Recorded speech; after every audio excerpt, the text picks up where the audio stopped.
পর্তুগালে পোর্তো থেকে আরও একটি নতুন ভিডিওতে স্বাগত জানাচ্ছি আমি মিস্টার ওমর। মধ্য ও দক্ষিণ পূর্ব ইউরোপের একটি দেশ ক্রোয়েশিয়া। এই দেশটির অবস্থান এড্রিয়াটিক সাগরের উপকূলে। উত্তর পশ্চিমে স্লোভেনিয়া, উত্তর পূর্বে হাঙ্গেরি, পূর্বে সার্বিয়া, দক্ষিণ পূর্বে বসনিয়া ও মন্টিনিগ্রো এবং পশ্চিমে ইতালির সাথে একটি সামুদ্রিক সীমানা ভাগ করে নিয়েছে।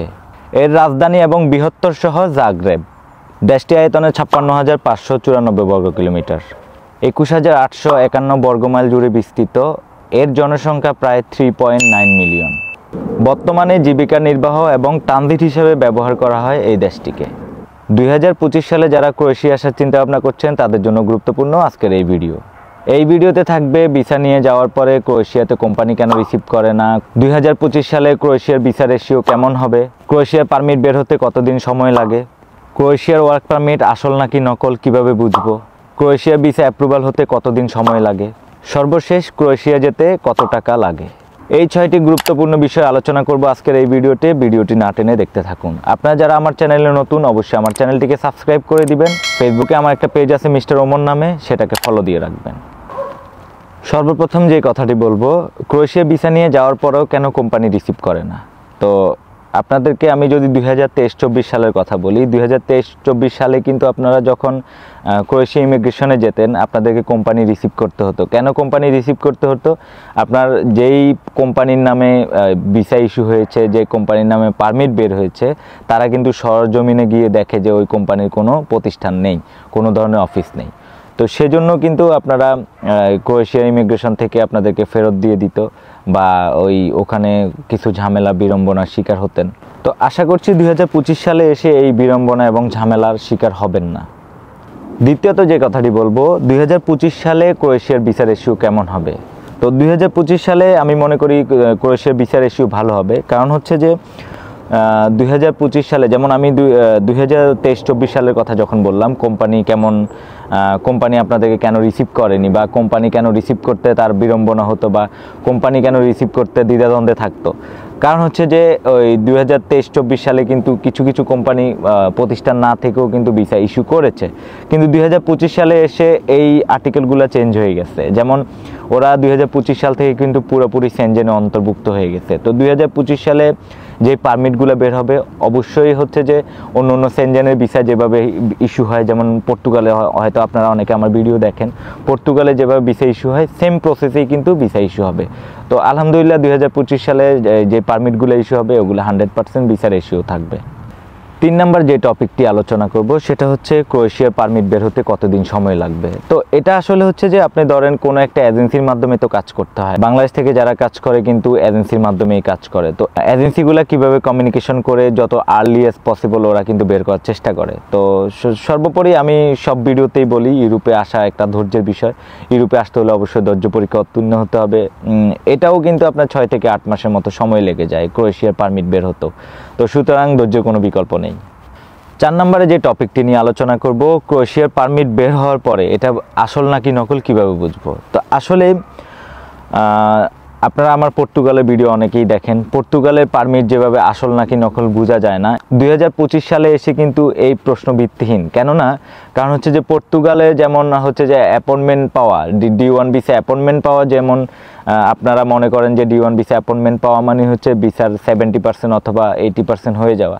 তো সেম প্রসেসেই কিন্তু ক্রোয়েশিয়াতেও কিন্তু 2025 সালে এসে যখন অ্যাপয়েন্টমেন্ট ডেটটা পাবেন আপনি বুঝবেন যে আপনার পারমিটটা অবশ্যই আসল।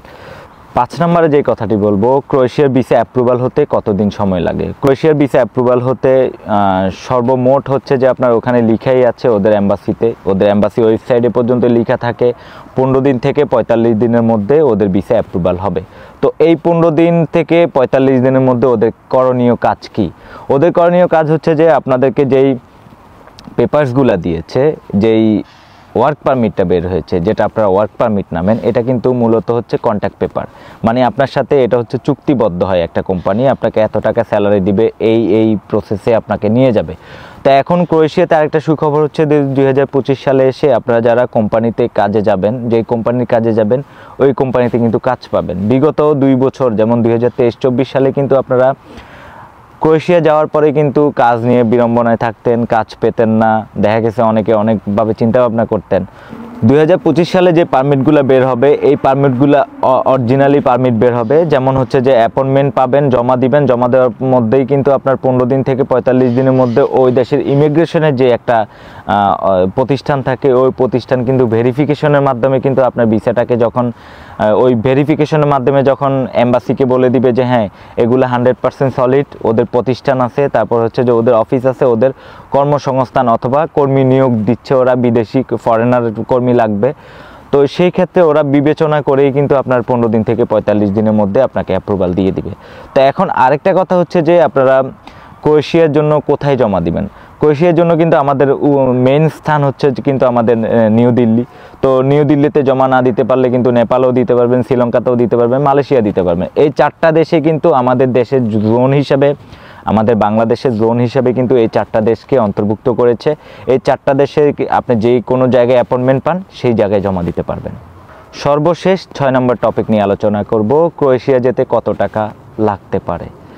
ক্রোয়েশিয়া যেতে কত টাকা লাগে এটা স্পেসিফিক কোনো আমি বলতে পারবো না, কারণ হচ্ছে যে আপনারা অনেক এজেন্সি হচ্ছে যে 10 লাখও নিয়ে যায়, 12 লাখ, 14 লাখ, 15 লাখ, যার থেকে যা নিতে পারে। আপনি যেমন আমাকে অনেকেই কোশ্চেন করেন অমুক দেশে যেতে কত টাকা লাগে, তো আমি মনে করি যে আমি আপনাদেরকে একটা বেসিক ধারণা দিব। আপনারা যদি এই মুহূর্তে ক্রোয়েশিয়া আসতে চান অবশ্যই 10 থেকে 14 লাখ টাকার মধ্যে যদি আসেন আমি মনে করি বেটার। তো এখন যদি আপনারা চিন্তা ভাবনা করেন যে আপনারা 16 লাখ টাকা দিয়ে যাবেন, এটা আপ টু ইউ। তো এখন আপনাদের এজেন্সির সাথে কেমন কথোপকথন বা কেমন কন্ট্যাক্ট সেটা আমি জানি না। তো সেই ক্ষেত্রে আমি এইটুকুই বলবো, 10 থেকে 14 লাখ টাকার মধ্যে আসেন সবচেয়ে ভালো হবে।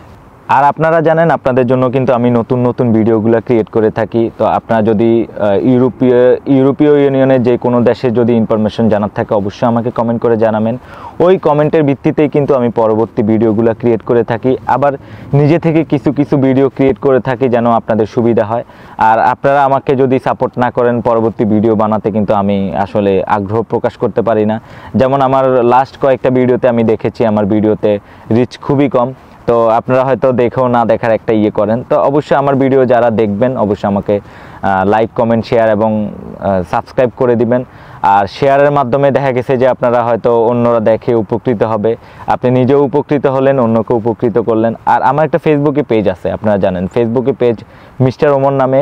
আমার ডিসক্রিপশন বক্সে কিন্তু ওই আমার পেজের লিঙ্ক দেওয়া থাকে, অবশ্যই আমার লিঙ্কে গিয়ে আপনারা লাইক অথবা ফলো দিয়ে রাখতে পারেন, নিত্য নতুন ভিডিও পাবেন। আর আমার ফেসবুকে কিন্তু অন্যরকম একটা কন্টেন্ট ক্রিয়েট করি, আমার ইউটিউব কন্টেন্ট আলাদা আর হচ্ছে যে আমার ফেসবুক কন্টেন্ট আলাদা। তো আপনারা যারা আমার সাথে কন্ট্যাক্ট করতে চান অবশ্যই আমার ফেসবুকে গিয়ে আমার পেজে একটা মেসেজ দিতে পারেন। তো সেই মেসেজের রিপ্লাই কিন্তু আমি নিজেই দিয়ে থাকি, মাঝে মধ্যে রিপ্লাই দিতে লেট হয়ে যায়, সেজন্য সবার কাছে আন্তরিকভাবে ক্ষমা প্রার্থী।